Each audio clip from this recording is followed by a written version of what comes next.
We will talk about the gambling disorder and culpability evaluation in the context of forensic psychiatry and psychology. It's a chance to highlight the role of neuroscience as an addictive source of information, both in explicative and descriptive terms within the field of forensic psychiatry and psychology. So the main problem is the characteristics of the dialogue between these two different disciplines, I mean, law and psychiatry or psychology. It's a complicated dialogue because these two disciplines are different in nature and they have different culture, language, and mode of reasoning. Therefore, the contribution of mental health science in court is translational in nature. Sorry.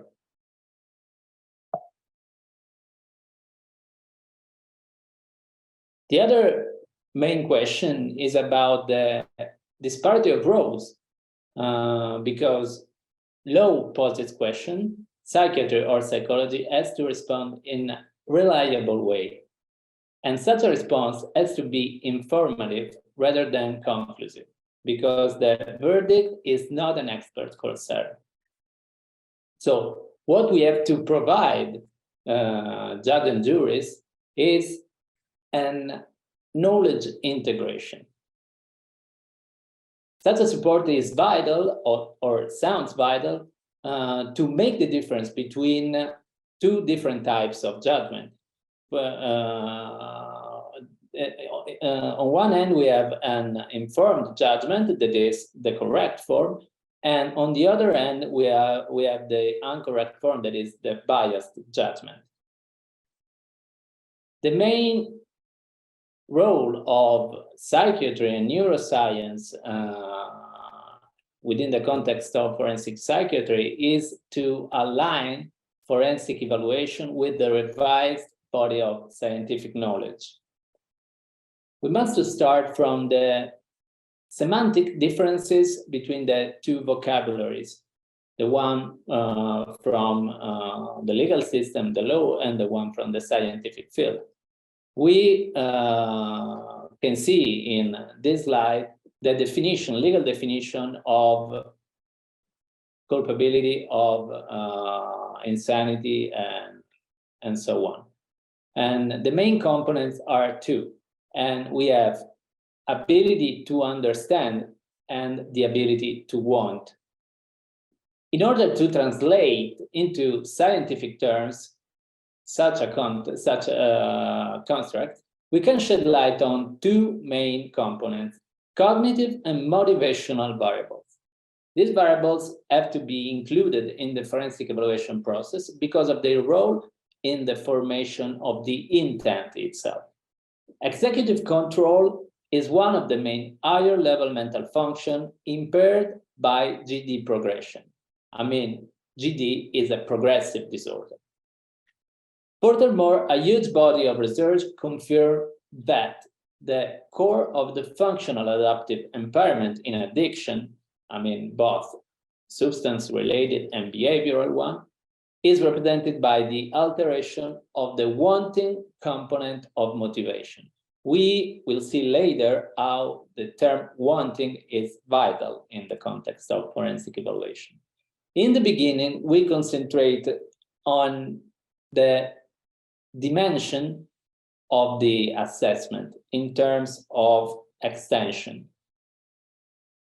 Expert opinion are the result of the evaluation process.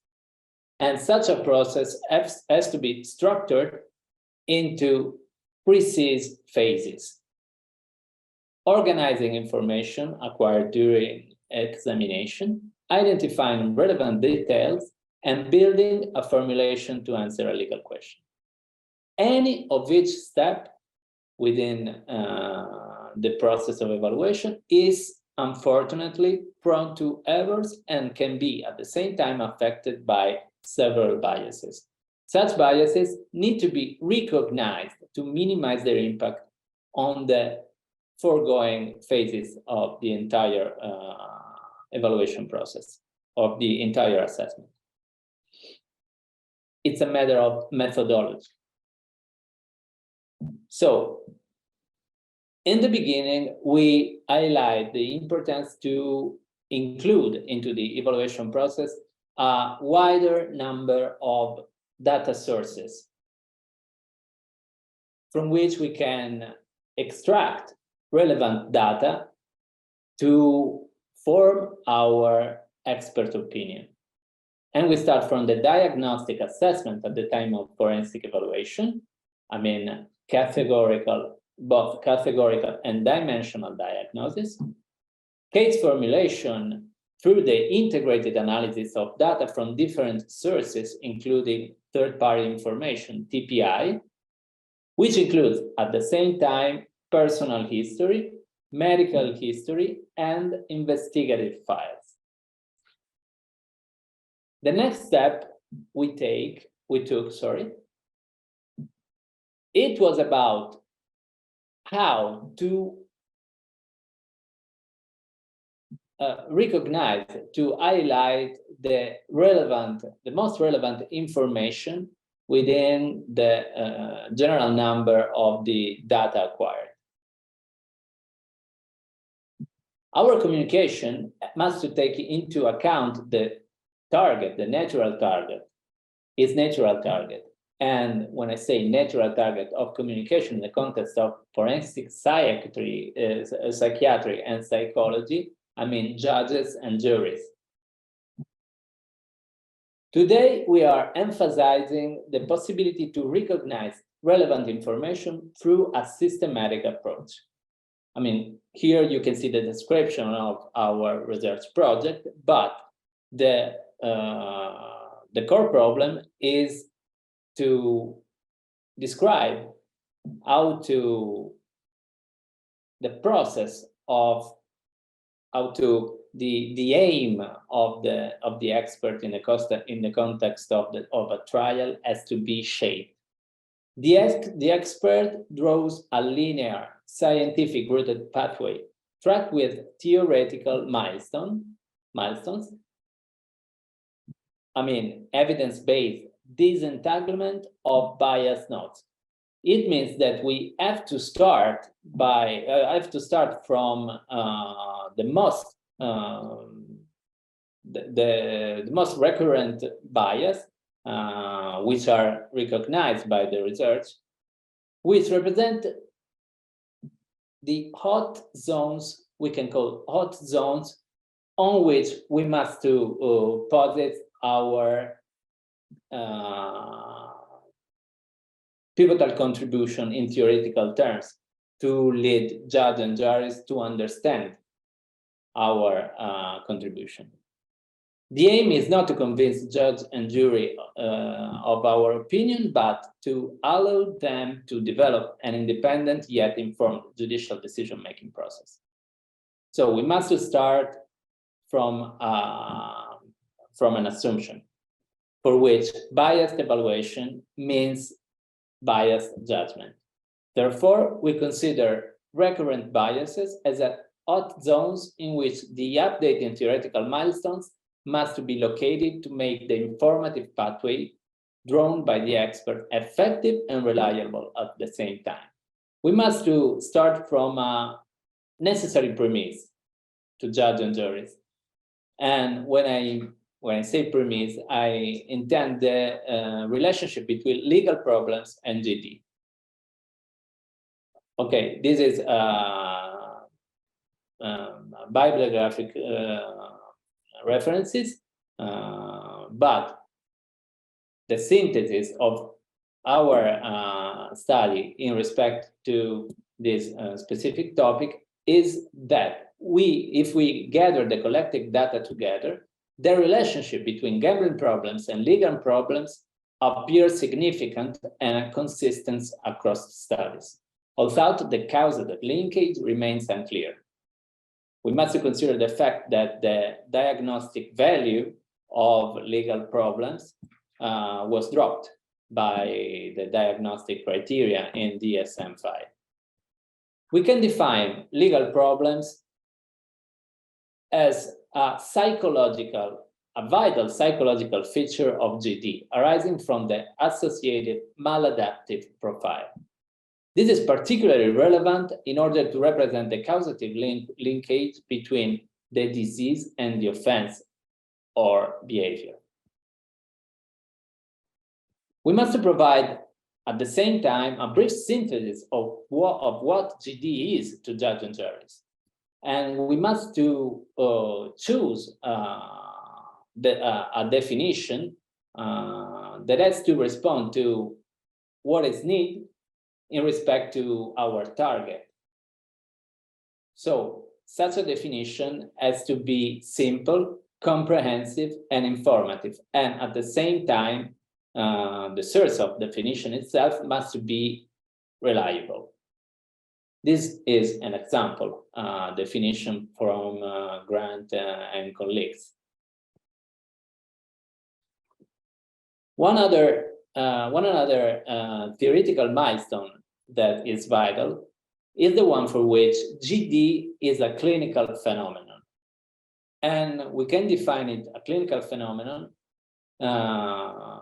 considering its psychopathological features, psychosocial features, and cognitive features. They are particularly relevant in the moment in which we have to describe the effect of the disease in functional terms. Another theoretical milestone is the overlap between GD and substance use disorders. Why such a milestone can be so important?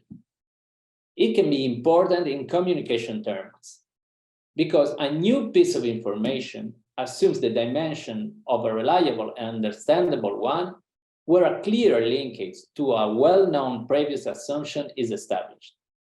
The potential relevance of suits, such as drug addiction, alcohol addiction, and so on, with respect to culpability forensic evaluation sounds familiar to judge and juries.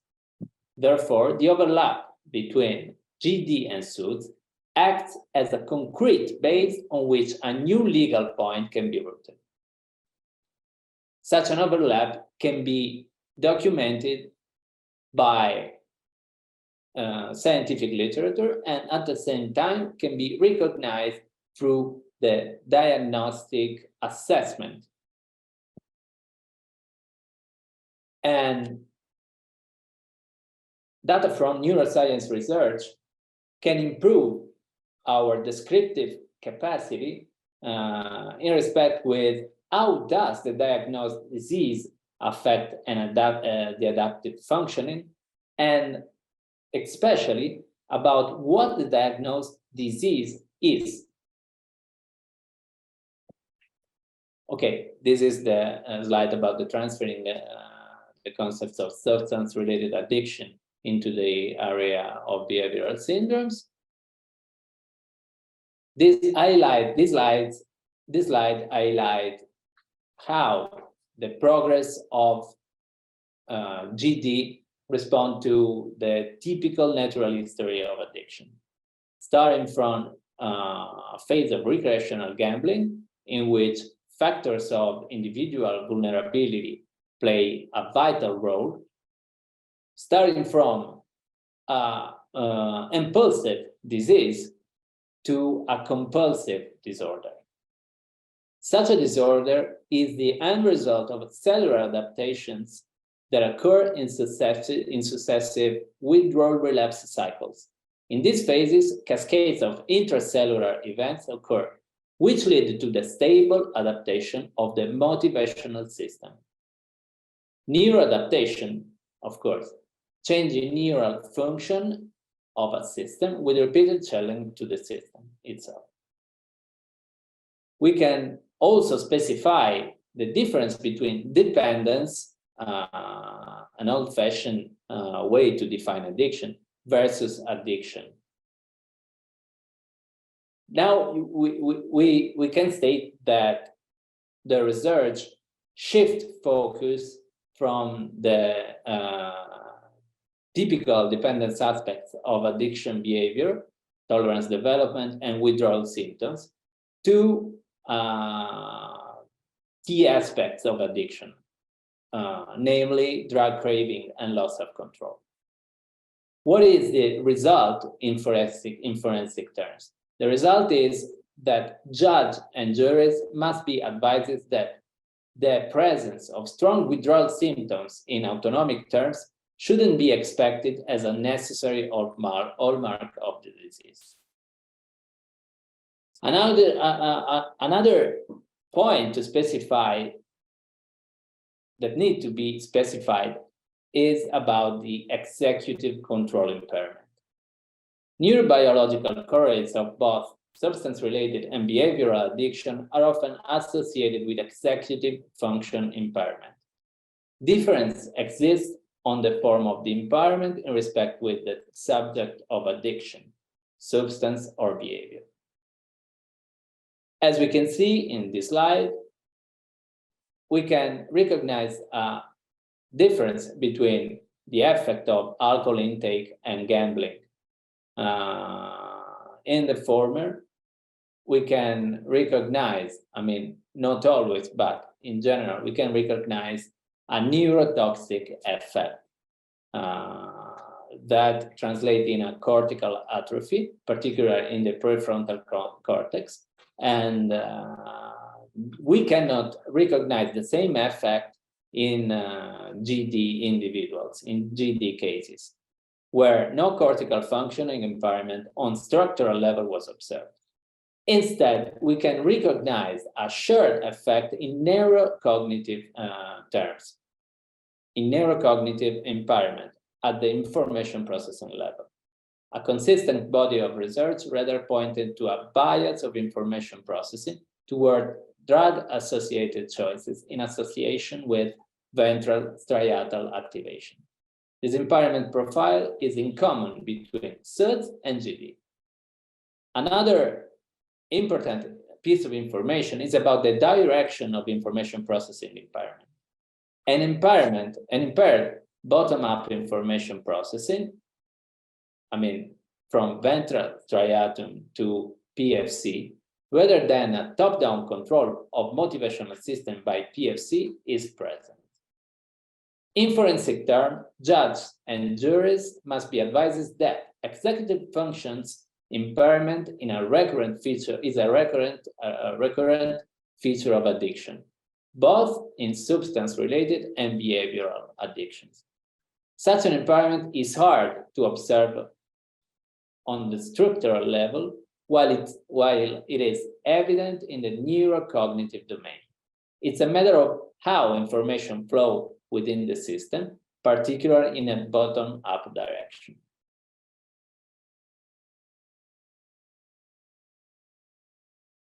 Okay, in forensic terms, any case must be characterized based on the integrated analysis of the data set from different sources available.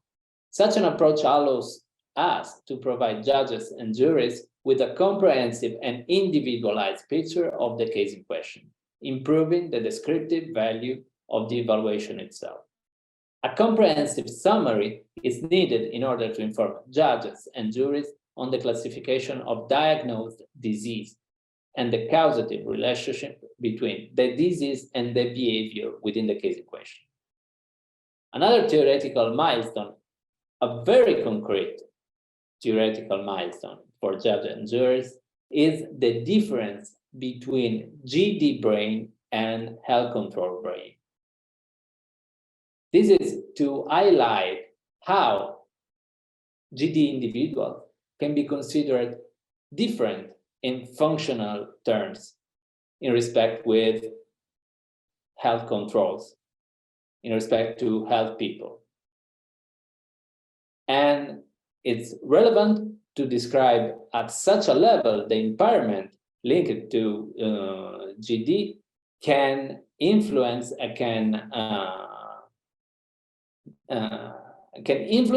the behavior in specific and particular context and situations.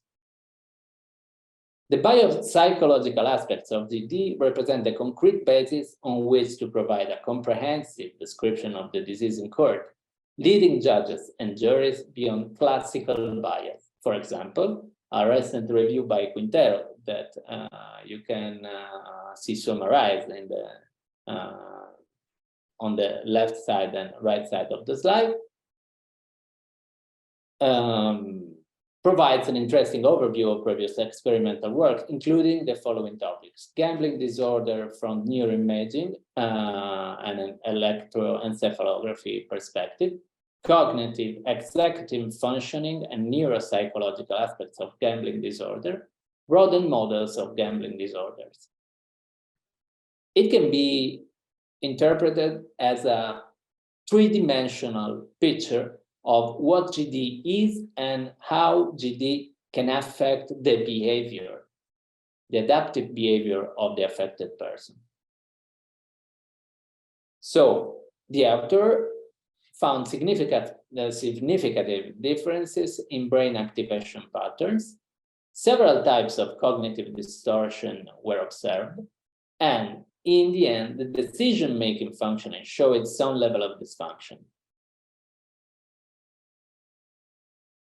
In explicative terms, we can refer as a basis of our analysis to the incentive sensitization theory of addiction, for which addicted individuals act in a mode that can be defined as a wanting without liking. It means that GD individuals do not act repetitively in search of pleasure or reward. It is not a goal-directed voluntary behavior, rather a habit-based unconscious one. It's because the functioning of the mesolimbic dopamine systems that mediate wanting, in particular, psychological processes called incentive salience, but not liking for the same reward. Dopamine, now we can state that for sure, mediates desire rather than pleasure. How incentive salience theory and GD are linked? We can have a huge body of evidence between the possibility to apply the incentive salience theory to GD from Parkinson's patients.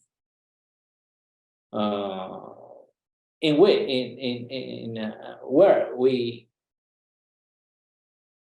can observe a reaction that is called dopamine dysregulation syndrome when they are treated with newer dopamine stimulating medications that directly activate their brain dopamine receptors. These patients can develop intense compulsive motivation to pursue gambling, shopping, sex, internet use, excessive hobbies, or similar activities. The core concept when we try to explain how GD can be a relevant cause of insanity to judge and juries is that the term wanting itself can have different meanings in respect to the context in which it's used. When the law uses the term want, it refers to the common meaning of the word, namely a cognitive desire with a declarative goal. This is incorrect when the term is used in the realm of addiction and GD. In such a situation, it refers to a particular form of desire, namely mesolimbic incentive salience. Incentive salience wanting is less connected to cognitive goals and more tightly linked to reward cues, making those cues attention-grabbing and attractive. And that attention bias is fundamental in the context of the culpability evaluation. One more point to specify is the one about state-dependent dependent amplification of incentive silence, and amplified urge. The intensity of the triggered urge depends both on the cue's reward association and on the current state of dopamine-related brain systems in an individual. This interaction allows wanting peaks to be amplified by brain states that heighten dopamine reactivity, such as stress, emotional excitement, relevant appetites, or intoxication. Consequentially, stressful states, both positive or negative, can promote vulnerability to the relapse. In summary, addiction and GD is more about wanting than about satisfaction, pleasure, need, or withdrawal. Wanting in cognitive desire terms can sometimes dissociate. Therefore, the former can occur either in opposition to the latter or even unconsciously in absence of any cognitive desire. In forensic terms, the ability to want is disrupted in depth, where also the meaning of the word wanting changes. Such an aberrant form of wanting is unconscious, stands out of voluntary control, and is not linked to reward seeking. Furthermore, stressful experiences can significantly contribute to relapse and maintenance of the addiction. Information about stressful experiences at the time of the offense can be extracted from collateral sources of information, including TPR. To go back to the attentional bias relevance, we can say that the presence of such attentional bias for gambling-related cues was observed by research in individuals with GD. And the linkage between such a bias and the heightened cue reactivity form the evidence of the cognitive impairment in GD individuals. We can say that the flow of information from the ambient, including moral and social information, is affected by a form of pathological distraction linked to attentional bias plus cue reactivity. In concrete terms, it means that even if the information about the social value of one's action can enter the system and thus can be expressed in declarative terms by the person, it cannot be used in the decision-making process. In forensic terms, the ability to understand is compromised. The ability to understand, in legal terms, is compromised in neurocognitive terms.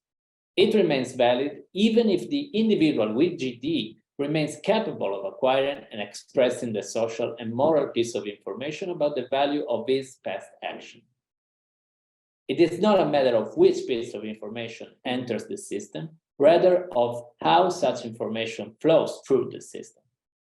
Therefore, that catch-22 bias about the ability to understand must be dropped from the judicial decision-making process. Such an impairment can be defined as a computational bias impairment. Thanks for your attention.